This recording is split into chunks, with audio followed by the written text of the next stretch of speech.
नमस्कार, मैं उत्क्रमित उच्च माध्यमिक विद्यालय परिवार से मतदाता जागरूकता मंडली आप सबों का हार्दिक स्वागत करती हूँ। आओ दादा, आओ चाची, आओ भैया, आओ भाभी, आओ दादा, आओ दादी, वोट की ताकत को पहचानो, मतदान से नाता जोड़ो। वोट की ताकत को पहचानो, मतदान से नाता जोड़ो। 1, 2, 3, 4 मतदाता बनो होशियार। सफल लोकतंत्र की क्या पहचान, सारे मिलकर करो मतदान। वोट हमारा है पहचान, कभी न लेंगे इसका मतदान। छोड़ो सारे अपने काम, सबसे पहले करें मतदान। जो दे दारू और नोट उसे नहीं देना है वोट। सारे काम छोड़ दो, सबसे पहले वोट दो। चलो चले करें मतदान, फिर जलपान और अन्य काम। बनो देश को भाग्य विधाता, जागो जागो प्यारे मतदाता। लोकतंत्र की शान है वोट, नए कल की पहचान है वोट, सुनहरे भविष्य की आधार है वोट, मतदाता का शान है वोट।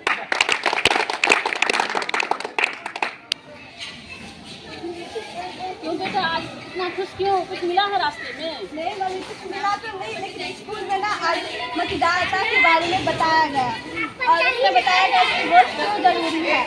मुझे लगता है आपको भी वोट देना चाहिए। नहीं बेटा रखो, वोट तो कोई मतलब नहीं है, बस काम करो। नहीं मम्मी, वोट देना चाहिए, बहुत जरूरी है।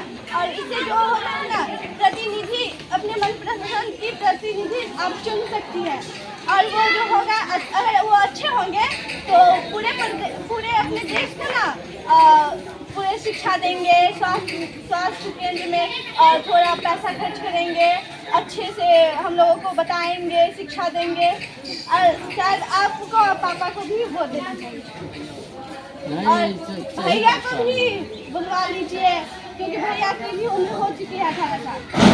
कभी कभार बच्चों का भी बात सुना करिए, ठीक कर रही है। हम भी सुने थे, समाचार में भी कह रहा था कि सबको वोट करना चाहिए। वोट करने से ही सही उम्मीदवार का चयन होगा और उसके बाद ही अपना क्षेत्र में वास्तविक विकास होगा। भैया अगर आएंगे वोट देंगे ना तो जीत जाएंगे। अगर कोई अपने प्रतिनिधि तो अपने जिले में ही उनको रोजगार मिल जाएगा, मधुबनी जिले में। क्या बाबू, क्या सब हुआ है? सही बात है। हाँ पिताजी, ये सही बोल रही है। हमारे विद्यालय में शिक्षकों ने यही बात बताया है। नहीं तो इस सब का बात भी सुनिए, सही बात कह रही है। कारण जो वोट डालेंगे तभी ना, अपने यहाँ फैक्ट्री सब भी नहीं लगा है, तो जब सही उम्मीदवार को चयन करेंगे हम लोग, एक एक वोट मूल्यवान होता है। एक वोट से कोई जीत जाता है, कोई हार जाता है। इसलिए लगता है भैया को भी फ़ोन करना चाहिए, वो भी आने वाला है छठ में, उसको मना कर देते हैं। कारण जो अपने यहाँ 11 तारीख को मतदान है तो उसको बोल देते हैं जो 9 तारीख को आने के लिए। 11 नवंबर को हो जाएगा। इसलिए फ़ोन करते हैं बाबू को।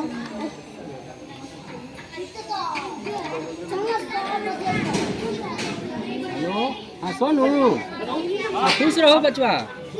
ठीक हो बाबू? काम ठीक ठाक चल रहा है। ठीक है। कहे हैं कि छठ में जो आना चाह रहे थे ना?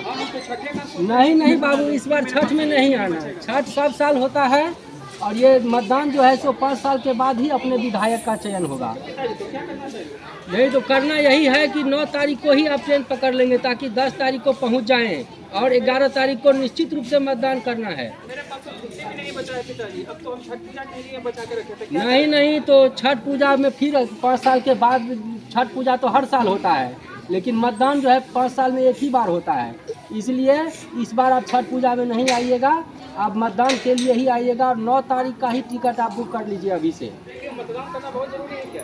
बहुत ज़रूरी है बाबू। अगर कहीं अच्छा हो जाएगा, अपने अच्छे प्रतिनिधि चयनित हो गए तो हो सकता है कि कहीं अपने ही क्षेत्र में कोई फैक्ट्री वगैरह लग जाए, तो आप जो यहाँ दूसरे राज्य में काम करने जाते हैं, हो सकता है अपने ही यहाँ रोजगार मिल जाए, तब तो हमेशा छठ दिवाली मनता ही रहेगा। अच्छा, अगर ऐसी बात है तब तो मैं जरूर आ जाऊंगा और आज ही जाके टिकट बुक कराता हूँ। निश्चित की टिकट मैं करा लेता हूँ। निश्चित जरूर से जरूर वोट। निश्चित रूप से करा लेना है। ठीक है, बहुत खुश रहो, खुश रहो। ठीक है, तो हमारे साथ में जो राम खिलावन मोहन है वो सबको भी लेते हैं। बिल्कुल, हाँ, हम उसके गार्डन से भी बात कर लेते हैं और आप उस सबको कह दीजिएगा, वो सब भी आए, सब आदमी मिल करके वोट करेंगे, तबे सही प्रतिनिधि का चुनाव होगा। ठीक है पिताजी, ये तो आपने लाख टके की बात कही। मैं अभी जाकर तुरंत ट्रेन पकड़ता हूँ और आज का ही टिकट बनाता हूँ। ठीक है, खुश रहो, ठीक, प्रणाम प्रणाम। खुश रहो।